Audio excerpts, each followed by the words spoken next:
Okay, so this one might be a hard one for you to hear, but I want to share it with you.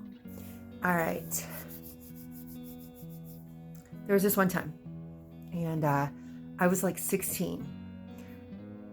I was driving my dad's vehicle, his shop truck. We used to go get parts in it. My dad's a mechanic, has been for longer than I've been alive, literally. So I'm driving this. It's a little Mazda pickup. Gas gauge doesn't work. So he sends me home in it one day. Well, first let me back up. Why was I driving his Mazda pickup? Because I had done something foolish. Blown a head gasket on my car because I let somebody race it. What will do for a boy. But anyway, I did win against a Camaro, by the way, in my little Buick Skyhawk. But anyway, moving on. So we do stupid things. It puts us in a pickle. And then we got to do other things. And this is how we learn. But I didn't just stop driving because I made a mistake. That's not the solution. I need to drive. I need to go places. Okay? Even then, and yes, even now. So he graciously lets me borrow this vehicle. And because that's what daddies do. They love. So the gas gauge doesn't work in it.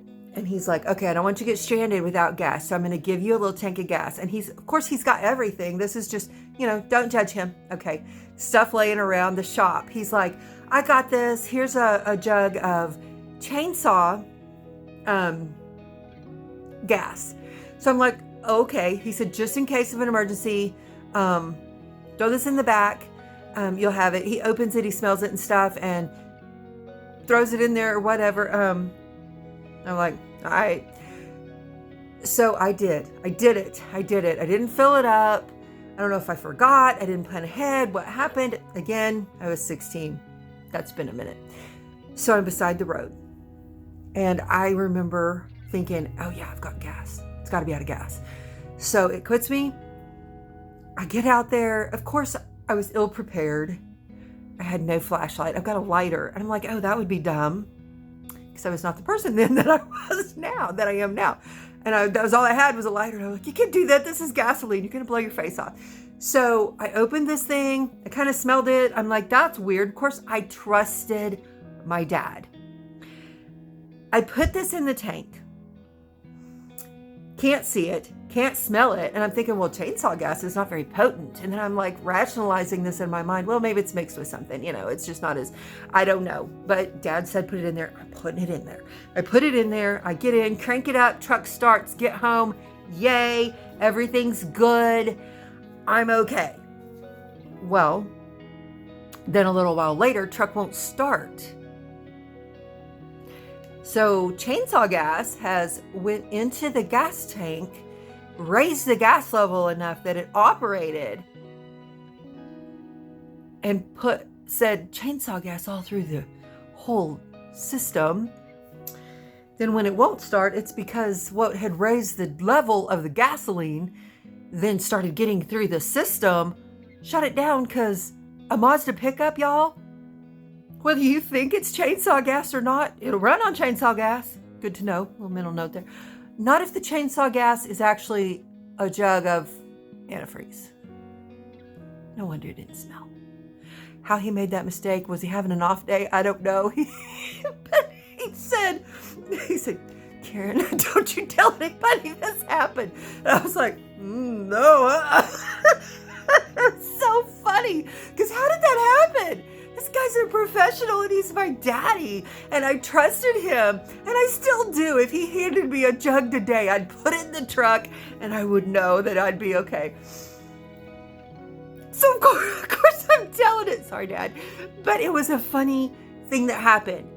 But it nearly ruined that truck. I mean, he had to come out and drain that whole entire system. It created so much work because a mistake was made. And then, of course, he came to rescue me.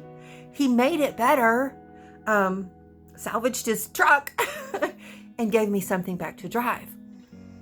But I would still trust him, even though he made a mistake. Oftentimes, you will hear it compared. to us, our love tank compared to a fuel tank in a vehicle. Now, here's the point I want to make. What happens when someone you love, someone that loves you, makes a mistake and hurts you, clogs up your whole system? Maybe you're running on whatever it is they have to offer for a while till you can't anymore. Maybe it's not enough. Maybe it's not the right stuff.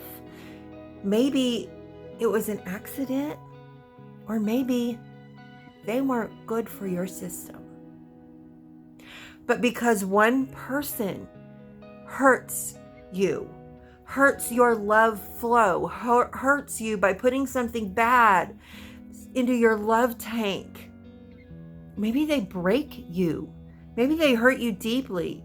Maybe the Mazda pickup couldn't be driven anymore ever. Is that? No. Because see, everything is fixable.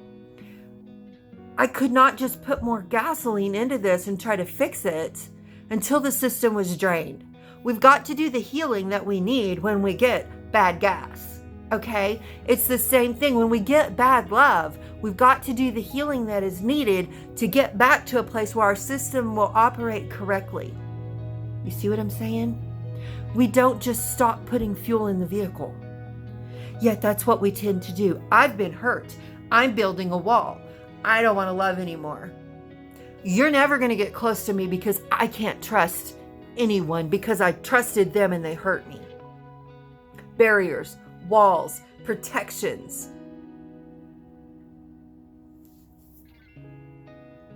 I want to drive again. I want to go places in this life.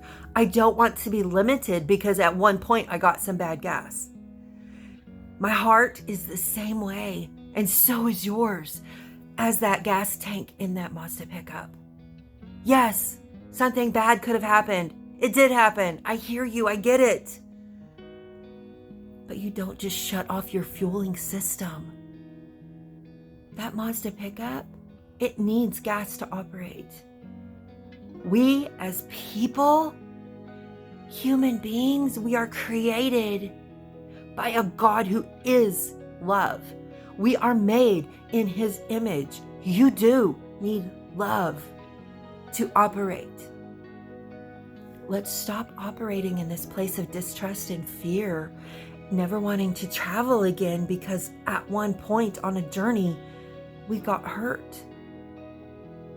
Let's clean our systems out, do the work that needs to be done, heal, and let's fuel up again. All right?